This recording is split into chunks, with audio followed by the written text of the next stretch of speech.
Welcome to Season 4 of the Excel Podcast. In this season, as before, we will be bringing you news, views and opinions from people relating to the driver training industry, both local personalities from here in the Southwest and nationally recognised figures, all of whom will have something to say about their experience with driver training. Really pleased today that without any further ado to be introducing somebody who I know virtually nothing about, but I've wanted to find out more about what she's getting up to, and that's the proprietor, owner, director, whatever you call it, of Empathetic driver training, Becky Seaton. Becky, hi, thanks very much for giving up the time to come and join me. No problem. Honestly, it's really nice to meet you and talk to you because we didn't know each other a few days ago. No, exactly. I said to you before we started recording, you've been on the radar for a little while. I thought, this person here is just coming up quite a bit with various posts on Facebook. So let's get to know a bit more about her. Let's start off with filling in all the blanks. How have you got to where you are now? Wow, that's a great question. So I'm a driving instructor. I am independent. I live in Sheffield, and I also train PDIs in car, in person, and online as well. I had a really bad journey as a PDI. Oh, that's right. You went round twice, didn't you? I went round twice. I had 4 Part 2s, 4 Part 3s, 2 Part 1s, 4 trainee licenses, the appeals process, going to tribunal. So every sort of like nook and cranny of the qualifying journey, I've got the T-shirt in. I've been there, I've done that.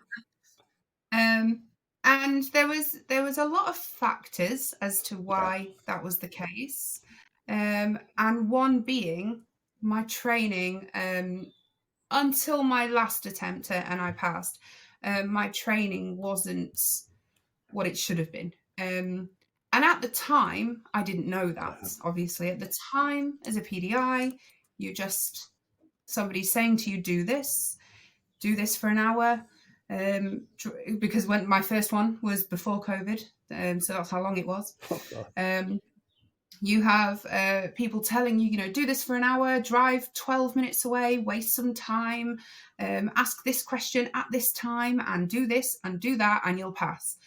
And you go, okay, yeah, I'll do that. That's, somebody's telling you how to do it, so I'll go and do it.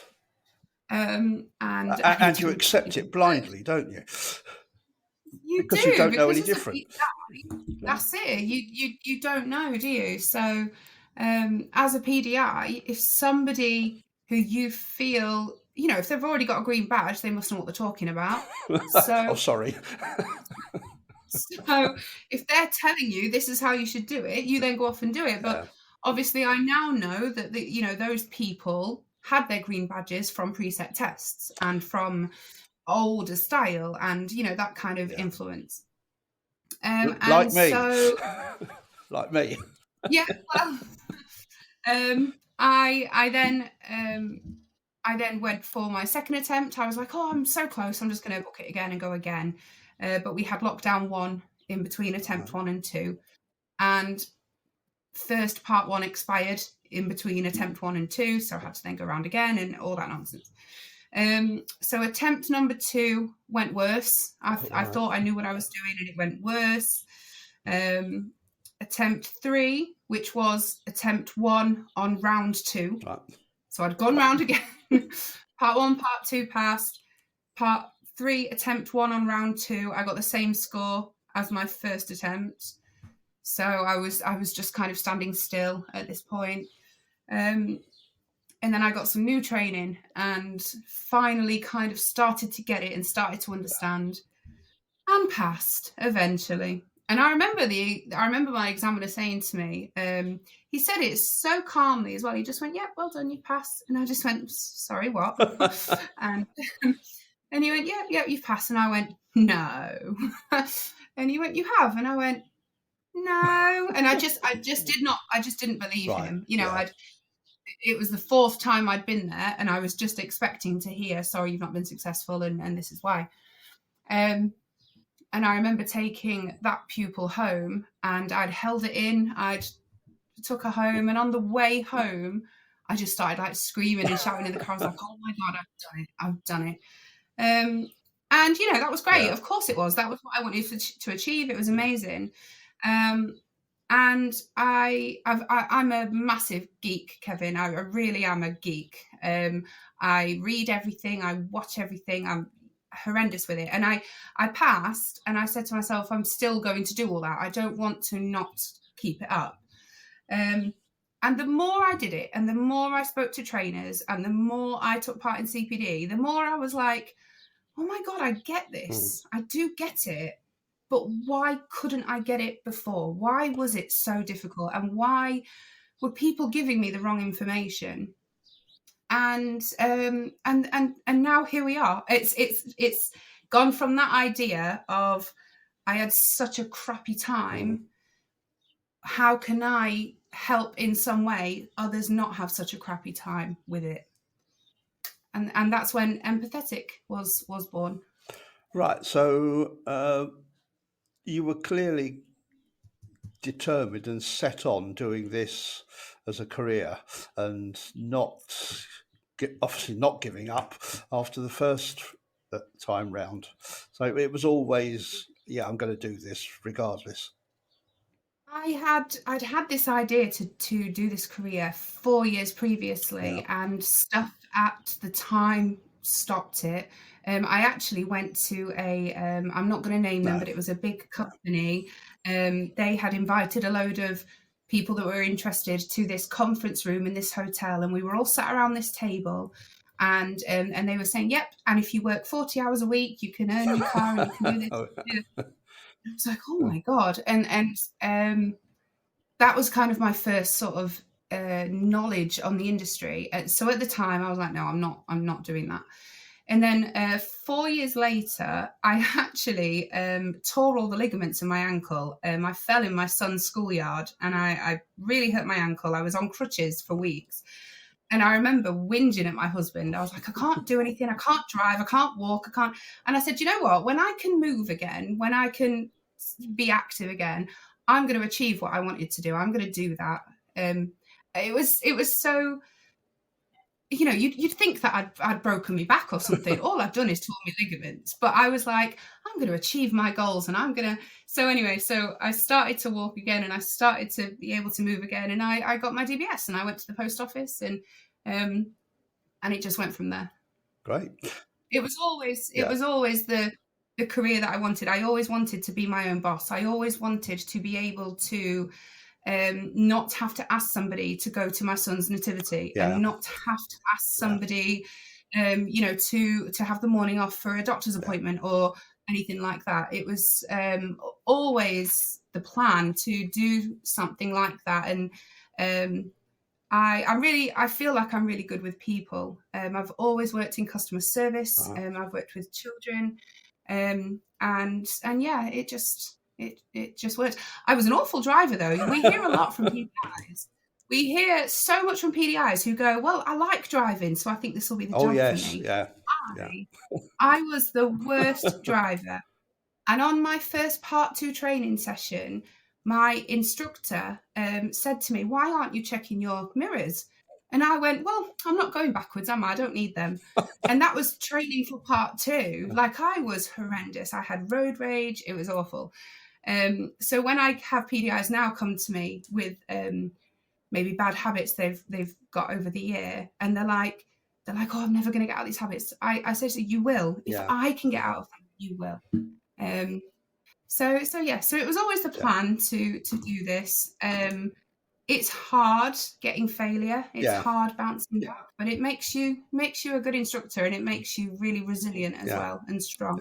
I could talk. You were talking about the mirrors on that. A friend of mine, Angie, down in Plymouth, who told me about her assessment drive when she was starting the train, and trainer pulled her up at the side of the road and said, "Angie, I assume you use your mirrors for putting on makeup and lipstick." She looked at him and he said, "Well, you're not using them for anything else." Oh, gosh. I know my first session, we pulled over, and Mick, my trainer, it's not Mick Knowles, thank God. No, I didn't mean that. He said to me, "You're coasting around every corner." I said, "Am I? You sure?"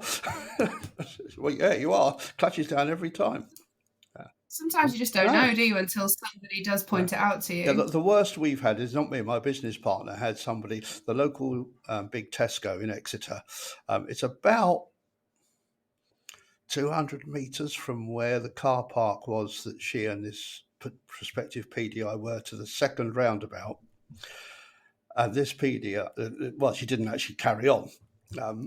Managed to change. Well, she had a bad back. That was the main reason. But Christy was quite pleased she didn't, because on this first session, this person had managed to change gear 9 times by the time they got to the roundabout.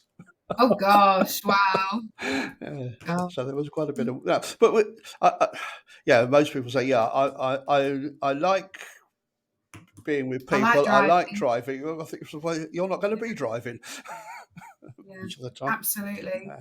There's a massive misconception, isn't there? People just think that you're, and obviously you are driving in between, and you might need to give demos, and absolutely, but it's definitely more of a people person job. It's more of a, how can you be with people, and lots of different types of people as well. Yes, and I suppose this is a rather corny link now, is that you have to show quite a bit of empathy with people. Ooh, I like that. That's good. I like that. So, empathetic is the driver training is totally separate to your learner business, isn't it? Yes, yeah, completely separate. Yeah. I'm an independent instructor, and I have lovely pupils, and I've got a few on the waiting list, and that's all going really lovely. And yeah, this was something that had been in my mind for a long time, and it was just before the new year, or just after the new year. I started chatting with Bob. This year. This year, yeah. I started chatting with Bob Morton about these ideas, and I remember going to him and saying, "Look, I've got this idea. Tell me if you think it's rubbish. Tell me if you think that I'm wasting my time." And I told him kind of what I wanted to do and what I wanted to be, and he said, "I think you're onto something. Let's tweak it and work on it and stuff." And I had a couple of name ideas. And it was Bob that came up with Empathetic. So now every time I say empathetic instructor training, I feel like I have to say it in a Geordie accent too, because Bob says it like that. And yeah, he said that. He said, "What about empathetic instructor training?" And I just went, "Yeah, that's it. That epitomizes exactly what it is that I'm trying to do." It's a mouthful, of course it is. I know Terry Cook can't say empathetic. He's already admitted to it. He says, I'll not say that because I can't.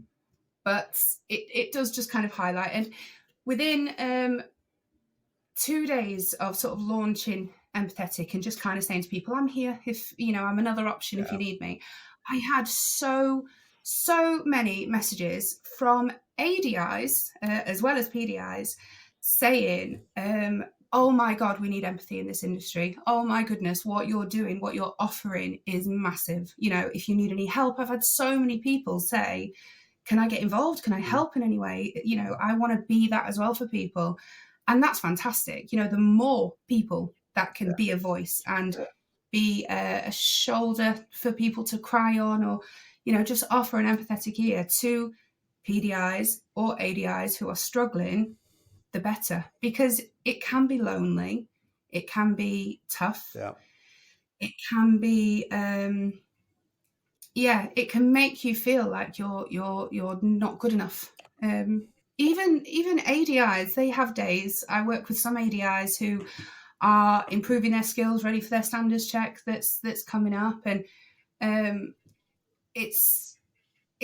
it's, everybody in this industry deserves to feel like they've got someone.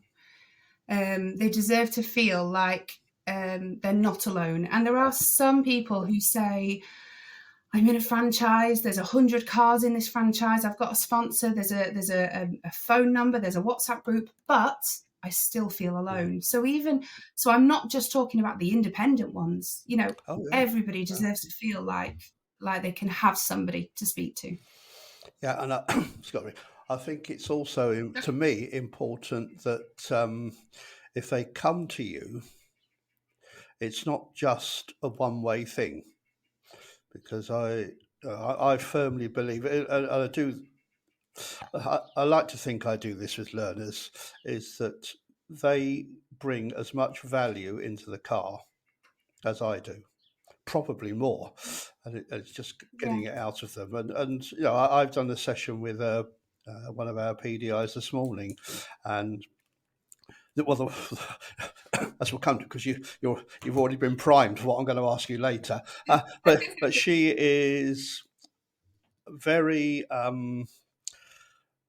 reticent's not the word, but she's unsure of what questions to ask and when to ask them.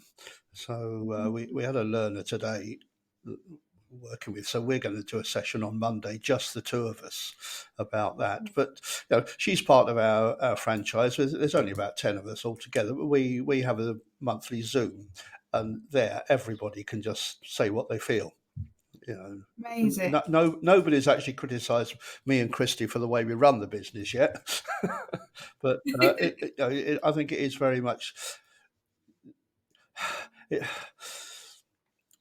It annoys me, and I have to bite my tongue sometimes with the crap that some people get told, as you've had. Yeah, absolutely. I've spoken to so many, especially this week. I think it's been about 6 weeks now since I kind of went live with this, but especially in the past week, I've had multiple calls a day with different people, ADIs that have been in the business 20 years, 2 years, a month, PDIs that are right at the beginning, PDIs that have done part 1, part 2, etc.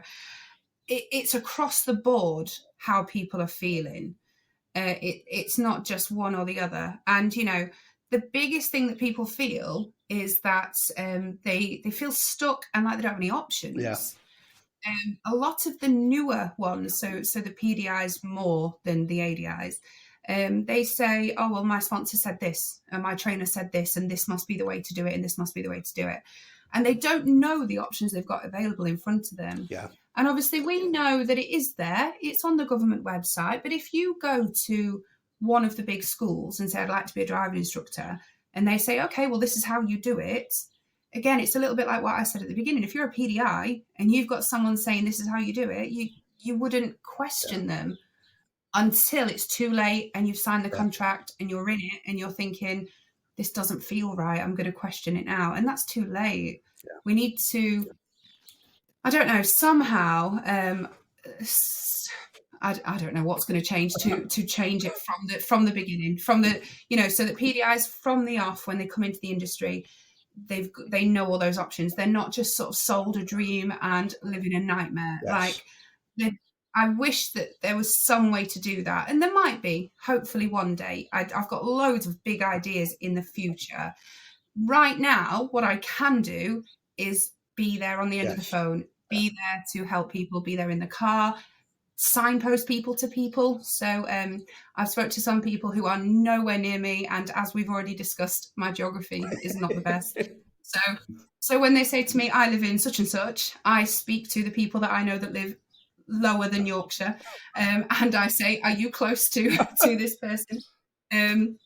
So just being able to know different trainers and different just really nice people in the industry so that they can be a local face for PDIs, it's so valuable. It really is. I was speaking 2 weeks ago to a lady in Harrow. There's literally no point telling me, Kevin. I could not tell you where that is. London? I know London. That's the big one. I know that one. Northwest London, Harrow is. I used to live close there. So she put on Facebook about she was going to sign up with one of the big companies. And I thought, I'll just send her a message, just basically asking her what's attracted you to that. And of course, it's the big advertising budgets. You go on Google, and we all know what the top first three are going to be, and it was one of them. Like you, I'm not going to name who it was. Yeah. I said, "Why are you going with them?" He said, "Oh, well, they've offered training for a ridiculously low amount." Yeah. And Yeah. we had a Absolutely. long chat, and I said to her, at least go and look at what it is they're offering and what the terms and conditions are. Read it carefully. What are you going to get tied into? Are there consider some local trainers? Because I didn't. When I did this, I looked at the Instructor College, which became Red eventually through various metamorphoses. I looked at BSM and was wholly underwhelmed by being herded into a kitchen at the back of their office, their shop, when they had shops in Exeter. And I actually went with LDC.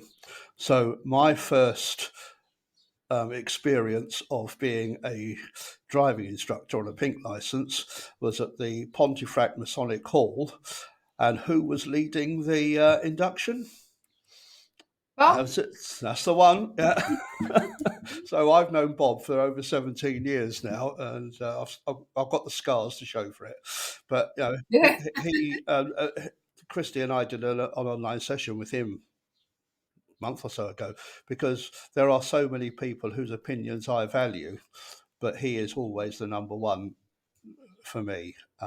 Anyway, I was speaking to this lady, and I got her to talk to our local LDC person as well, because I thought, well, if you're going to go with a national, this is the only one I would even consider, because I had a Yeah. good experience with them. But look at local ones as well. So we had a good chat, and hopefully I've made her realise there are other options out there. What one she takes is now down to her. But it does annoy me that there is this ignorance, because you just see this headline, and as you said, earn £40,000, this, that, and the other. Yeah. I recently spoke with a PDI she was 3 weeks into her franchise. And I think it was in my first week of sort of launching Empathetic, she got in touch with me, and she said, I'm just after a little bit of advice. I've just started on a pink badge, and I've not heard from my sponsor for 3 weeks. They're asking for £300 a week for the car and for the pupils they've given me. I am just about breaking even, and now their independent trainer has got in touch, and I've said for the 20 hours I need to pay an extra £100 a week for two hours a week. So she said, that's £400 a week. I can't afford that. What would you suggest? So I got in touch with her, and I said, well, what out of the options you've got, what would you like to do? And she said, what do you mean options? And she didn't know that she could get out of that contract because she was still within 28 days, stick some jewels in her car and do it herself with a local sponsor. She didn't know that was a choice. And it's just things like that. And, she did that. She has handed the car back. She's given up that franchise. She's decided to not be on a pink badge for now. She's teaching a couple of people for free in her car. A bit like School of Mum and Dad, she's just sorting that out with a couple of people. And she's going to train for her part 3 and go for a part 3 without the pink badge. And she's happier doing that. And that's the point. She feels more in control now. And I just feel like, you signed somebody, you take responsibility for a PDI and you sponsor them, and then you don't speak to them for 3 weeks, especially in their first 3 weeks. It's just shocking.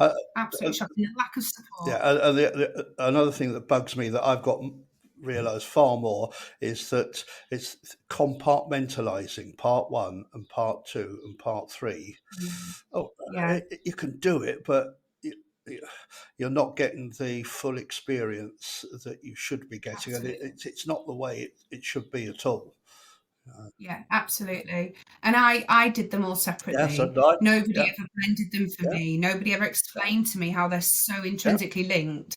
And and again, you know, that contributed, I believe, to my lack of ability to connect, you know, commentary driving, talking myself through things, knowing why I was doing things in the part 2 to then be yeah, able to help a pupil part 3 stage. So yeah, I completely relate. And again, it's just such a shame. I don't know why.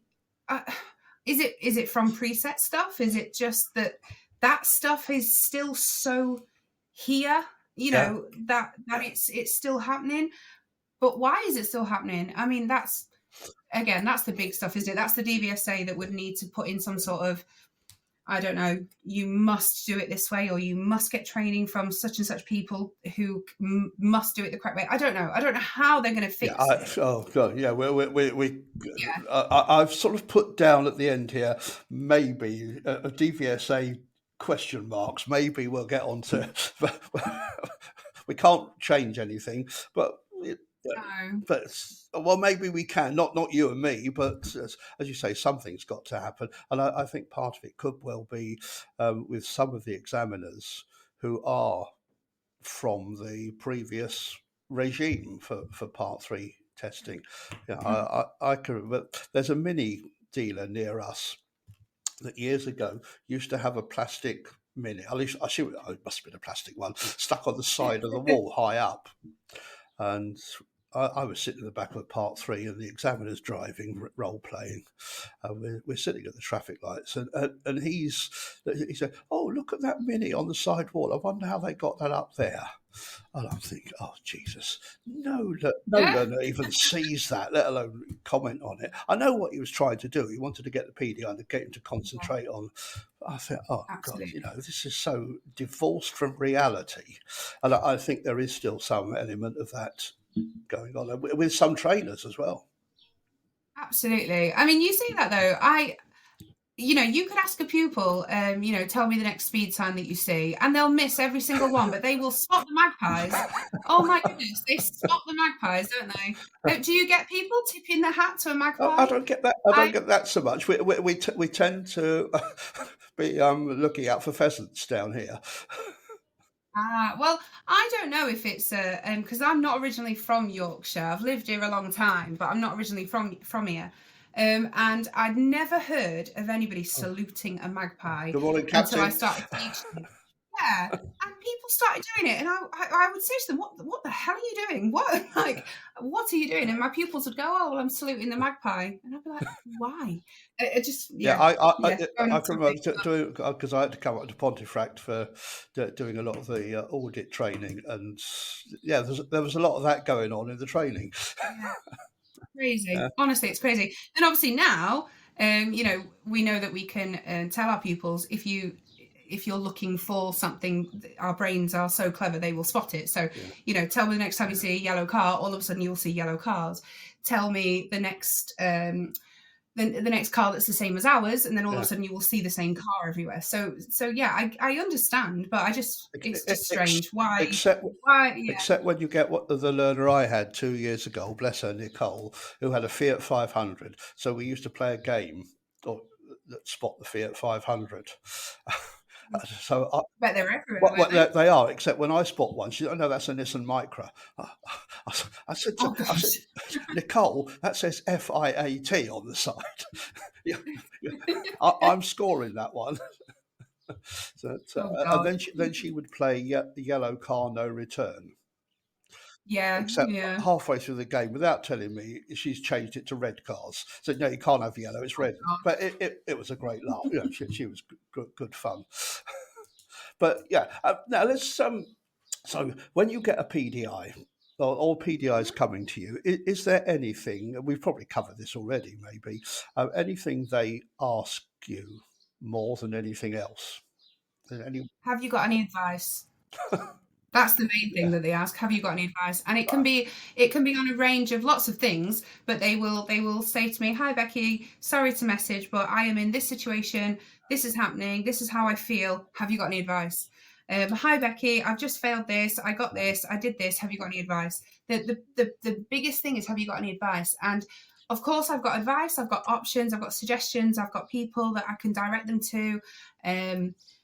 But I think what they're wanting is someone that they can ask for advice for, someone that they feel that they can go to. And I think that's the thing that I'm noticing more, is that people are feeling like they can't go to who they're with, or they can't go to and that is not a slight on anybody whatsoever.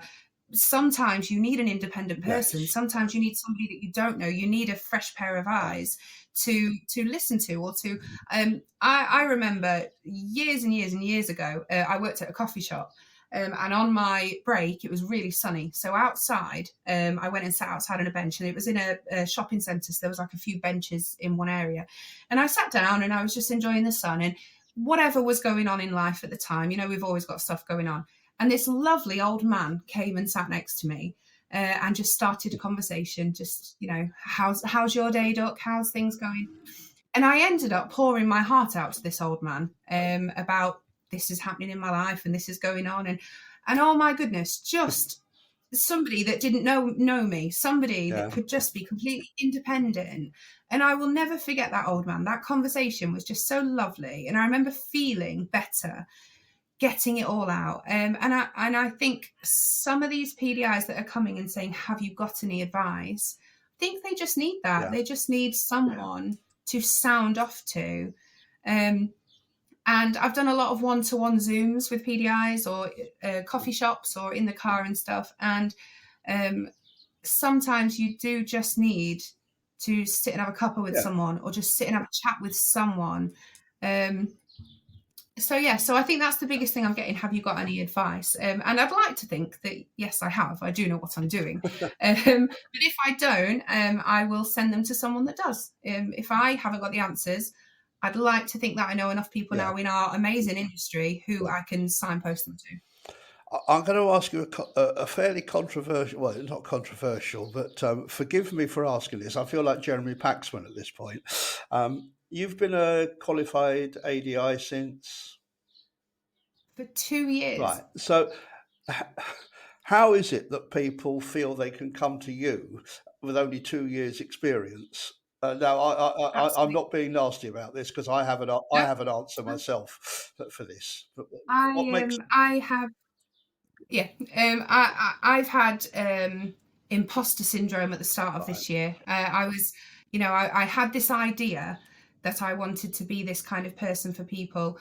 And I remember saying to Bob, yeah, but what right have I got to tell people that I can help them? What right have I got? And he said, you've literally lived through it. You've literally come out the other side. There are some trainers, some people who will say they are this, that, and the other, which is great for them. It's no slight on anyone. That's fantastic.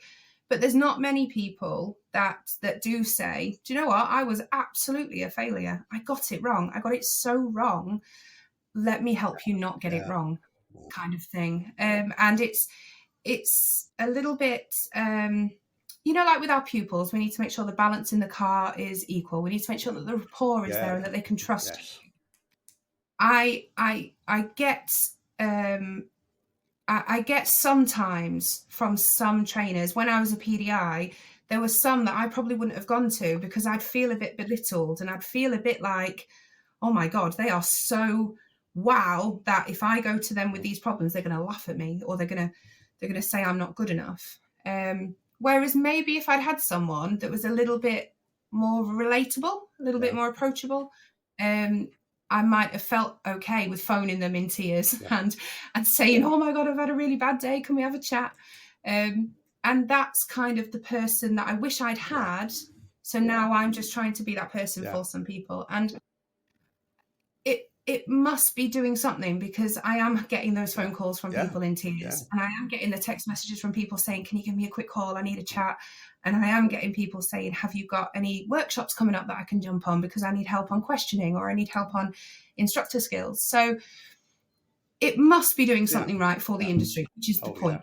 That's the point. I was going to say to you, I desperately want to go and open an email now, because my business partner has just sent the end of the month accounts. So Oh gosh. I want to know how much he's put into my account, but it'll have to wait till later. But yeah, I knew what you were going to say, because I knew that Bob's name was going to come up in that, because I used to be the trainer for down here until Christy came along, and I knew she wasn't going to join LDC, so and I was too scared to go independent by myself. So it's been 10 years in September since we've been working together. So somebody else came in, and then the current trainer came in, and I talked to Bob when we did a session with him a couple of months ago, and about Ella, and he was talking about Ella, and I said, I bet she told you she didn't feel she was good enough. And he said, yeah. He said, I really had to persuade her, because this imposter syndrome, and she's better than I was. I think she's got better support, because Bob wasn't the training manager when I was at LDC. Of course, he's gone from there now as well. But it is this feeling. I think if you're good enough, if you're old enough, or if you're experienced enough, and if you've been through it, then you've got even better experience to pass on as well. I think sometimes when I get people say to me, well, how long have you been qualified? And I say 2 years. I can understand that. I can understand why people might think, well, 2 years, that's not a very long time. But I've actually been doing this for 5 years. I've actually had the experience of being in car and teaching people and knowing how to get it wrong for 5 years now. So yes, I qualified 2 years ago, but I've been through it. I've done it. I've literally got the t-shirts. I think we've got one of our we've got 2 people who've qualified within the last 3 months now. Christy trained one of them, I trained the other, and Vicky has said to me on 1 or 2 occasions that people have asked her how long she'd been qualified, and I say, be upfront with it. But also, you are right at the forefront of current, modern, up-to-date training procedures. Yeah, absolutely. You're not stuck in the past with what historical methods. So just don't be worried about it. Just be proud of the fact that you're one of the new breed. Absolutely. Yeah. Yeah, absolutely. I got a really lovely comment from a lady the other day who said, I sort of am coming across as one of the new generation of trainers that actually care. And I thought that was really lovely. Her comment really touched me, because it is not just me. There are some fantastic trainers in our industry, and I will always big them up. I will always recommend their groups. I will always recommend their products. Because not everyone is for everyone as well. There could be a PDI that gets on with me, and that's lovely. There could be a PDI that does not like me at all and wants someone else, and that's okay too, as long as they're getting the right information and they're feeling supported. Perfect. Because at the end of the day, we are all doing this for the same reason: to get good instructors on the road to help learners not go and kill themselves once they've passed. That's the end goal, isn't it? No, absolutely. And if we can make our instructors feel good about themselves, if we can make them pass and have a positive experience in this journey, how better are they going to feel about themselves when they're passing information on to pupils? Yeah. Good. Right. I'm going to move on to my question. The question. I assume you are aware of what Lee Jowett and Mick Knowles, that's the word. He'll never forgive me for forgetting that. About this proposal they've sent to the DVSA about Part 3. I saw their post. Yeah, about going back to an hour.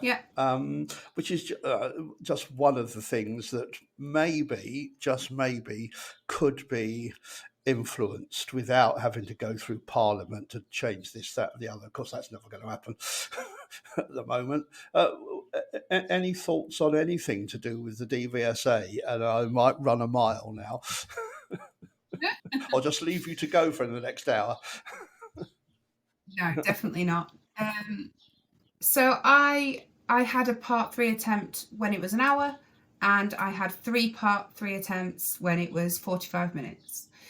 And I remember when it changed to 45 minutes, and it seemed like in the community of PDIs, everyone was like, well, hey, we've got 15 minutes less that we have to be in the presence of an examiner.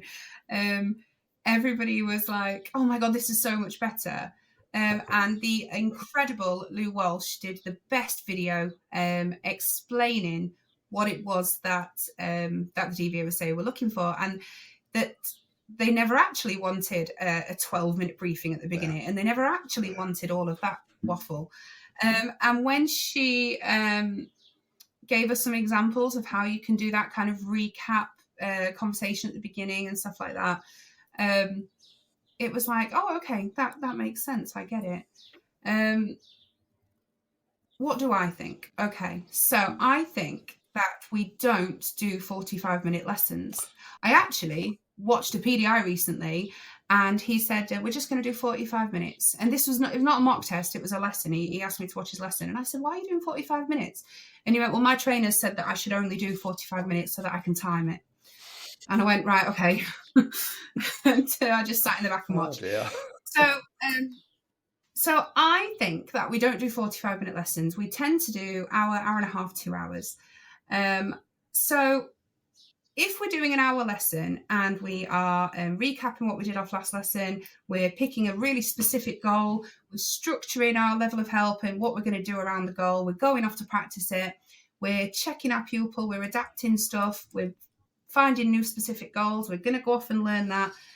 Does it matter how long it is, as long as all that stuff is getting done? Yeah. That's kind of my opinion. You could change it to 42 minutes if you like, change it to 53 minutes. That's my lucky number, 53. Not bothered, as long as you're helping your pupil learn. Surely that's what matters. Yeah. Make a plan, carry it out, adapt the plan, feedback on the plan, make sure your pupil's happy and agrees and understands. Yeah. Does it matter how long? Really? Yeah. I think their point is more the higher levels of the GDE matrix, and they're the things, the questions that you can't really get a learner thinking about while they're moving. And this frustration with some examiners of when you stop for more than about 2 or 3 minutes, they want the car going again, and you've just about started getting the learner to think at the higher levels. That I completely get that, and we definitely know that deeper learning takes place when we've got the time to think about it. We absolutely know that. But you could read a philosophical Facebook post, and within 30 seconds you could be deep thinking. You could be like, that's interesting. So I guess it depends on how you ask things, how you approach things with your learner, what type of learner you take for your part 3. We know that we're not going to take the one that we don't have a good rapport with. We know that we're not going to take the one that maybe isn't interested in deeper learning. They're a little bit more, they'd like to be a bit more instructor-led rather than client-centered. Maybe we take the person that is really great at reflecting and is really great at talking on the move, hence the wheels moving kind of thing. So, I get it. I completely get it. And I am all for the deeper learning thing. Absolutely. I'm all for that, because we know that that's how learning is cemented in our brains. Can that be done in 45 minutes? I would say it can, because otherwise, since COVID to now, all of us who passed our part 3 from COVID to now, does that mean that we're no good? Do you know what I mean? Does it mean that we all have to go back to an hour and we have to do it again to show that we're good? Yeah. I think it can still be achieved in 45 minutes, but I completely understand that extra time could allow us to sit with our pupil and just give them that extra time. So I'm going to completely sit on the fence and pro and cons for both sides. I sat in this lesson this morning, and we were at the roundabout by Exeter Services. Now, on Friday at the end of half term. Why we are there, I don't know. Fortunately, the way we were going, the traffic was all right. It was horrendous the other way. And Vicky was getting the learner to do a right turn, multi-lane roundabout. And we're going round the roundabout, and he is beginning to head towards stay in the right lane, because there's a queue of traffic there, and she had to guide him across. And it didn't... we pulled over somewhere, and she started saying to him what wasn't right. I said, I've got little spoons. I think I got these from Lou. One of them has got WAIT on it. Right. Yeah, why am I talking? And the other one has got waffle written on it. And Yeah. I hold one of those up. I said, does George, that's the lad's name, does George know what he got wrong? And he didn't sit there, but yeah, he did. So why did he get it wrong? That's what I'm interested in. Yeah, and it was all the fact that that's where the traffic was, and he thought he had to follow it. He hadn't really clocked that where he should be going. So, it's. I think a lot of people. Sorry, no, go on. I was going to say, I think a lot of people miss that important step. Like, why has it gone wrong? Why has the learner chosen to do that? When did it start going wrong as well? Because sometimes the fault that occurs is just the effect, but actually maybe it started half a mile down the road when they weren't paying attention, or they weren't aware of things, or whatever. So I think that step is so crucial that a lot of people are missing out. And are they missing it out because that wasn't done in preset tests and they're being trained to not do that step? And is that how it's working? Who knows? There's very few learners who don't know when something's gone wrong. It's why. It might just need a bit of digging. You might need to ask the right questions and find out. But more often than not, they'll come up with why they did or didn't do something. Yeah. Right, excellent. Now we've covered lots of stuff here, and I've taken up a lot of your time. Well, it's a sunny afternoon here, anyway. Not about you. So I'm just going to come to this one thing. Not really. Well, that's what you get for living up north, you see. I'm just going to come to that thing that I did just mention to you before we started recording, and that's the question I got asked about my PDI who's got a part 3 in a month's time, who is thinking of doing independent driving and or with or without sat-nav. So as I said to you, let's forget the fact that we're a month away and whether... And they're already thinking about what to do. Sorry, there's a helicopter going across. I don't know whether you can hear it or not. Yes, I can now, yeah. I think it's... yeah.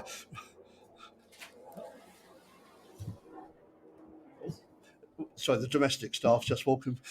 I can't really hear it very, very much, but sorry about this. Okay. At least the cat hasn't walked across the keyboard this afternoon. That's really. What was I talking about? Oh yes. Forget the fact that do we really know in a month's time what we're going to be doing, which is. The answer to that obviously is no. Let's imagine that is the scenario. That's the subject we're going to look at. And again, there's a whole argument around that. So I've very unfairly tried to get your opinion on what you think of something like that as a part 3 or a standards check situation. Okay, so my thoughts on it. First of all, yeah, you're right. A month before, there's not a clue what they're going to need.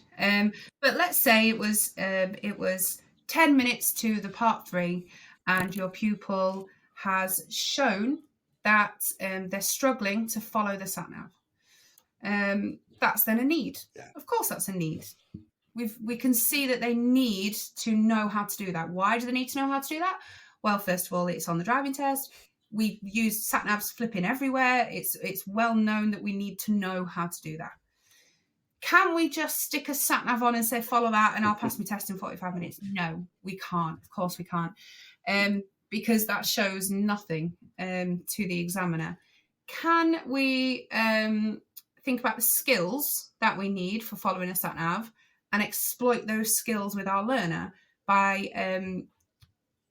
maybe having the sat-nav on, but not just shutting up and having it on, depending on your level of help, obviously.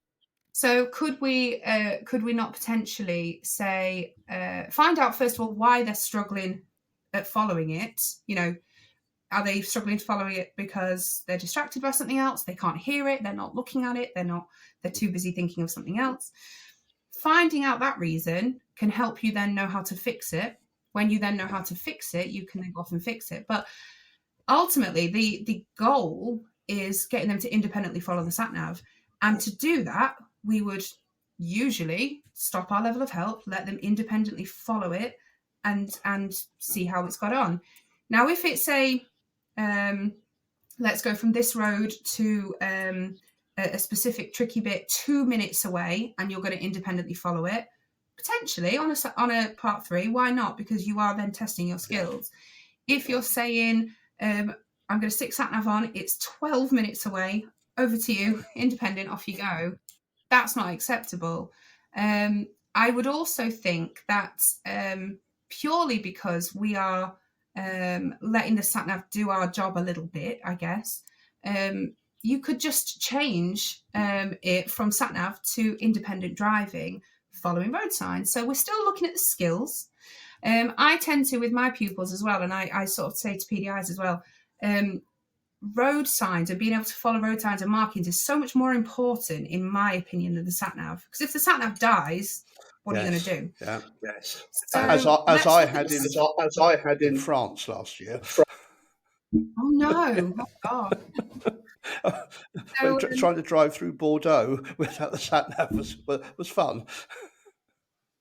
Gosh, yeah. I mean, it's not Yorkshire, so I couldn't give you any advice.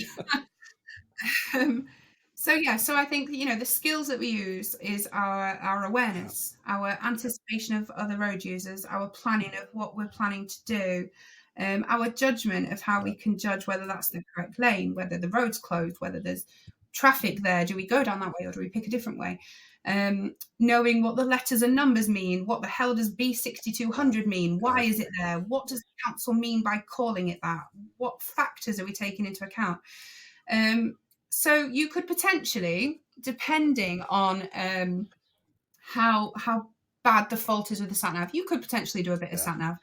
You could potentially just take the skills and do independent driving and say, how about next lesson we take these skills and stick the sat nav on again? So that would be my kind of thought, to focus on the skills and not the electronic.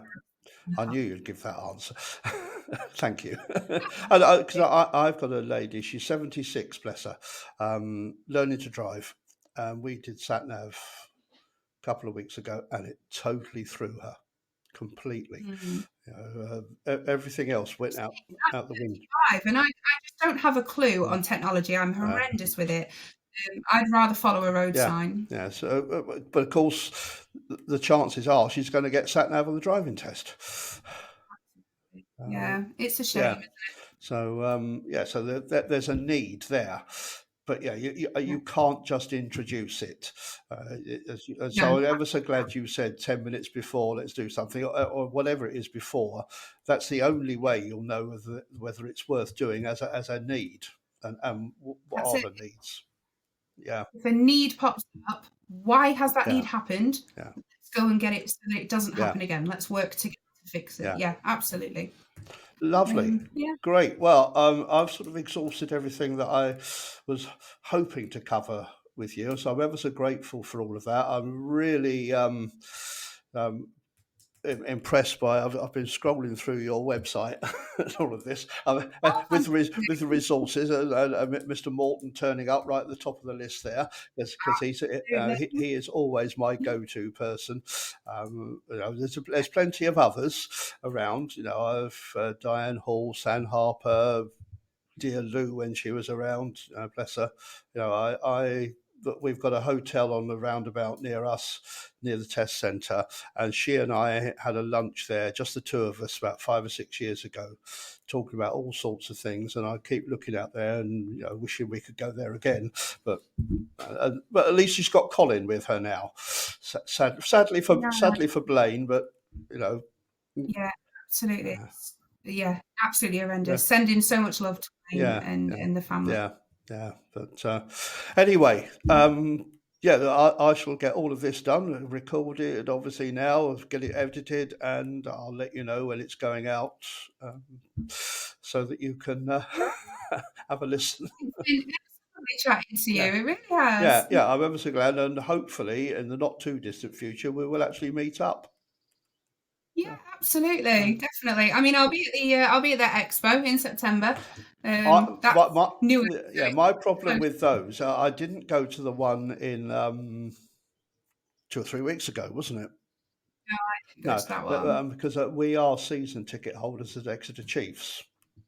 Wow. And we have friends who are supporters of Harlequins, and they come down to us for the game here, and we go to them for the game there.